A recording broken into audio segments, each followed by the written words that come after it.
Well, guys, our next game we're going to check out is actually a handheld title. So let's Resident Evil Gaiden on Game Boy Color. Gaiden. It's whatever you prefer, tomato.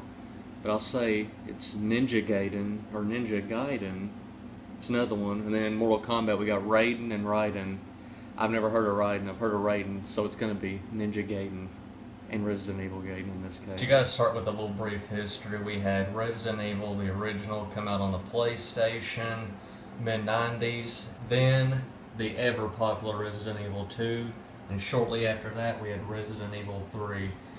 And yeah, sorry I don't have the complete case with this. Of course, it looks like I've got it used at Funko Land. That would have probably been in 02, 01, somewhere around there, when they were starting to go out here in Kentucky. But we also had at the similar era, we had Resident Evil Survivor coming out. I believe that was around 2000 in its own right. And from then we went to the Dreamcast. We had Code Veronica. But the moral of the story is Resident Evil, any way you put it, was super popular series. And it was about time we got a handheld game. Now, but we had no Resident Evil on a handheld at the time. So we finally got this. It was rated teen, not mature of course, but what could you do on a Game Boy Color? Come out in 02. This was actually developed by a company called M4.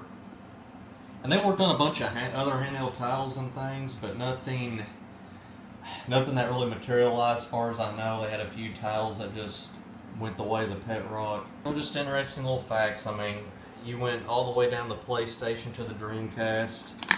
It was just inevitable we'd eventually get a handheld title, and this is usually a forgotten game.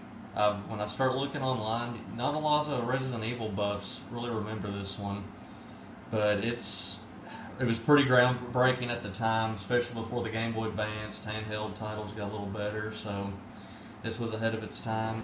Resident Evil Gaiden is, in later years, being considered underrated and is praised for its story, but a lot of people don't know Resident Evil 1 was planned to be put on the Game Boy Color, and I'm showing you some screenshots of that.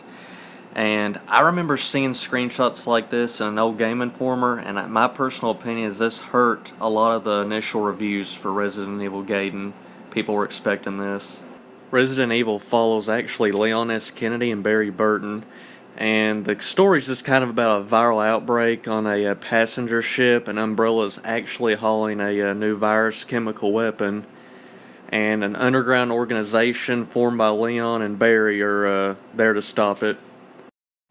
This game has overhead gameplay for when you're running around, and then first person when you're fighting, and you mash a button to do an attack right as the little centerpiece lands on an enemy.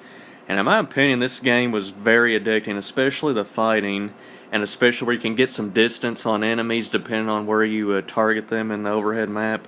And it looked good, and the music was great for the time.